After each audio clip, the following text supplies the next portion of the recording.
Mummy હા શું કરો તમે? આ રોટલીનો લોટ બાંધ્યો. ના મારે આજે તમારા હાથની ભાખરી જ ખાવી છે યાર, બહુ દિવસથી તમારી ભાખરી યાદ આવી છે. ભાખરી જ ખાવી છે.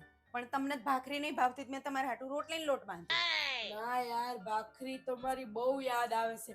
આટલા દિવસ ફરવા ગયા તા ને તો નકરી મને તો તમારા હાથની ભાખરી જ યાદ આવતી હતી ને નકરી પંજાબી રોટલી જ હતી. મને હવે ઈ ખાઈ ખાઈ થાકી ગઈ છું, બાર રોટલી જ શાક તો ખાવું જ નથી. મારે તમારા હાથની ભાખરી જ ખાવું. અમથા તો તમે ઘરે હોય ને ત્યારે પેલા પીઝા લાવશે ને પંજાબી લાવશે ને બહાર જાવ ને ત્યારે ખબર પડે આપણા ગુજરાતી ખાવાની ને આપણા ઘરની ખાવાની કદર થાય.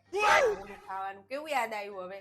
હારું હાલો ભાખરીને શાક ને એવું બનાવી દઉં. શાક ખાવું હોય ને? હા, અમે રોટલી તો બહુ ખાઈ ખાઈને કંટાળી ગયા, પંજાબી શાક ને હવે બનાવતા મારે તો અત્યારે ભાખરી જ ખાવી. આવું જોઈએ હો, બહાર જાવ ને ત્યારે ઘરના ખાવાની કદર થાય કે ના ભાખરી યાદ આવે.